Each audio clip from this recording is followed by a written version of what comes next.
All right, so now we're in Psalm chapter 6, and I'm using the World English Bible because there's no copyright on it, and I think it's a good translation.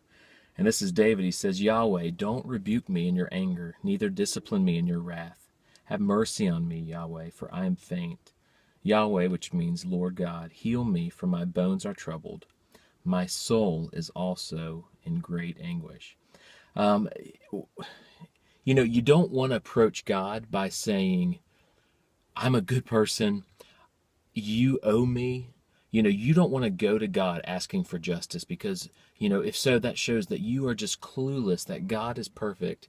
He doesn't owe us anything. He didn't have to make us, especially since we rebelled against him. So when we go to God, we need to go to God saying, I need your mercy, right? You don't go to God asking for justice because you don't want it. It won't end up good for you. Continuing verse 3 says, But you, Yahweh, how long? Return, deliver my soul, and save me for your loving kindness' sake. For in death there is no memory of you. In Sheol or hell, who gives you thanks? Or who shall give you thanks? And that's a great point, too, because God's problem with us that he tells us through Paul in Romans 1 is that we don't honor him or give him thanks, right? Because this is why God made us. He made us to give to us, to take care of us, and he does a great job. The reason there's pain in the world is because, we brought sin in the world. But God does a great job, and he just wants to bless us and receive thanks for it, right? Is that asking too much? And so it's a great argument here, just David saying, I can't give you thanks in hell.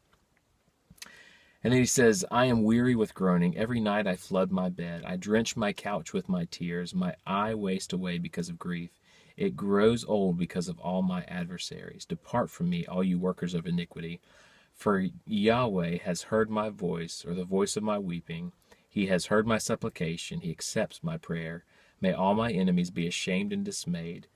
They shall turn back. They shall be disgraced suddenly. So he has such anguish because of what he's going through. He drenches his couch with many tears because of his enemies. And for us, the Old Testament shows us a physical picture of spiritual truth. And for us as Christians and followers of Jesus Christ, our real enemy, we don't fight against flesh and blood, do we? Our enemy is the principalities and the power, the darkness, the spiritual realm, the fallen angels are our enemies. And the thing they do is they lie. And there's so many lies in this world that we hate. And you can experience so much anguish and so many tears, even just by not understanding how much you're loved and then just seeing how much pain the world is in. He says, depart from me, all you workers of iniquity, because God has heard the voice of his weeping. And we can really say that. We can speak to the lies that are against us, that God hears us. And I love his confidence in verse 9 and 10. He has heard my supplication. He has heard my prayer. All my enemies will be ashamed and dismayed. They will turn back, and they shall be disgraced suddenly. So it is with the fallen angels, with Satan. And unfortunately, all those who follow them, all those who never fight lies with the truth, because we're all given a certain amount of truth. And people suppress the truth, right? And so many people, they hold on to sin. They love sin. They love independence from God. They love lies.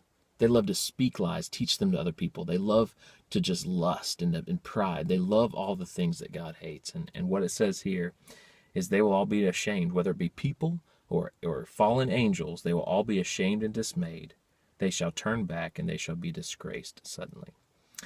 So this is just a prayer and a psalm of just asking for mercy, expressing anguish, and God can handle our honesty, can he? But it ends with confidence, and that's how we should end our prayers, when we're honest with God.